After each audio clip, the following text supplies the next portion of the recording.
Welcome back to the next appraisal tool modules. In this module, we will be discussing question number 9. Was the sample size large enough to achieve the study's purpose? Including, did the authors report a power analysis, data saturation, or participation rates?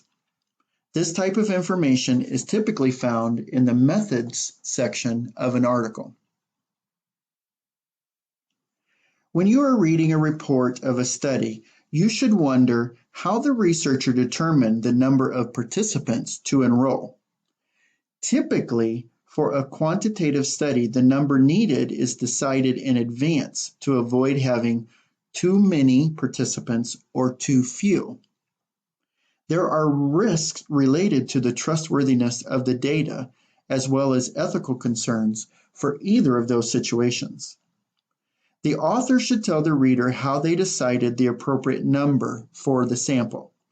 When the sample is discussed, look for anything related to our power analysis if quantitative, or saturation of the data if qualitative.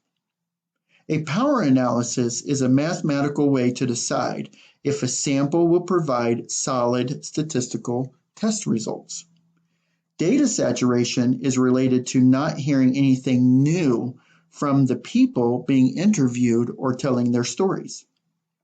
If the report is a longitudinal study over a period of time, then the participation rates of people staying in the study is important.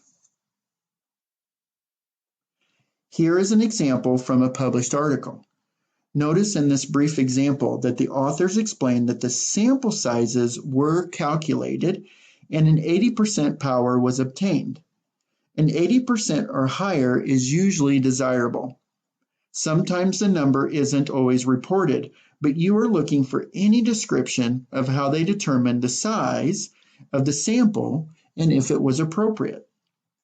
Authors don't always report this, thus leaving readers to wonder if an adequate amount of participants were included.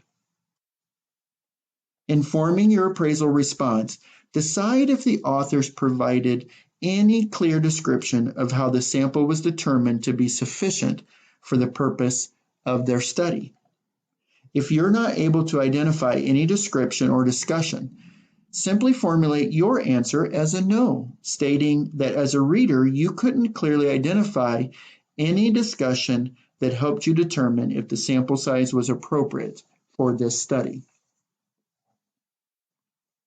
Congratulations, you have successfully completed this module. You may return to the main menu or continue to other appraisal modules in the next EBP course.